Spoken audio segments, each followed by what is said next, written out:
The day I arrived in Washington was the day that I intended to shut the door on my past. Driving over the Potomac and seeing the city skyline laid out before me, I thought this must be exactly how the European immigrants felt when they entered New York Harbor and passed the Statue of Liberty, a chance to start their lives over. A place where you could leave the past behind, a place where nobody knew you and where, if you were good enough, you could make a success of yourself. Which was all easier than you might think in Washington. Here it was not about where you came from or what you used to do that mattered, but what you'd done since you got here. If you could succeed in the big show inside the Beltway, people didn't tend to ask you about yesterday. To the extent you needed some background, you could simply make it up. A survivor's stock in trade. My first campaign had been a bust.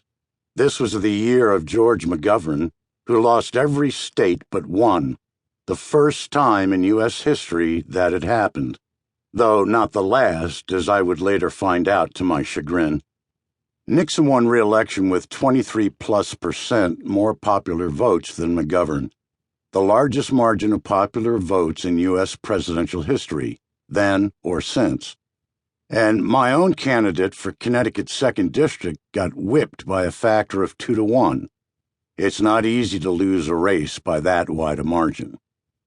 None of that mattered, though, because none of it would ever appear on my resume.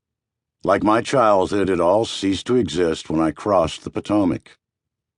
Our defunct campaign's press secretary, Jim Duffy, wanted to come to Washington with me. Duffy was a great guy, but his presence posed two problems.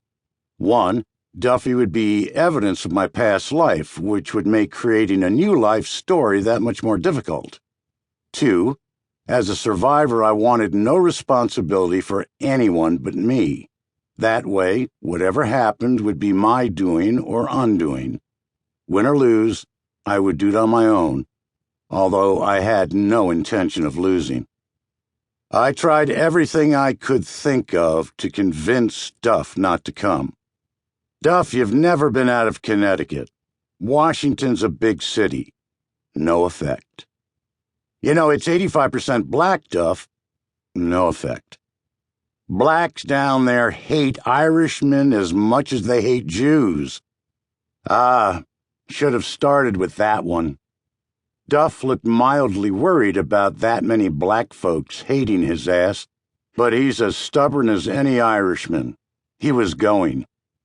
There was some good news in this. Duff had a car and ample gas money, assets I lacked. I had all my worldly possessions in a duffel bag and a few $100 in my pocket. We got a late start that November 15th and didn't hit the D.C. area until dark. We circled the Beltway twice, got lost, and ended up on Benning Road in a tough neighborhood. After a careful study of the area, Duff concluded that I had underestimated the black population by at least 10%. After crossing the Potomac River for the third time, we ended up in Roslyn, Virginia. Today, Roslyn is an upscale business and residential area. In 1972, it was a dingy place with pawn shops, cheap motels, scruffy bars that stayed open late and reopened early, and scruffy inhabitants to match. We stopped when we saw a motel sign flashing rooms for $10 a night. Good price, and we were beat. We checked in, got a half-gallon of very cheap whiskey from a joint next door, and went back to the room to celebrate my birthday and our new life. If I leaned way out the window, I could just see the tip of the Washington Monument. This was living. We crashed at about 1 a.m., and were awakened at 1:15 by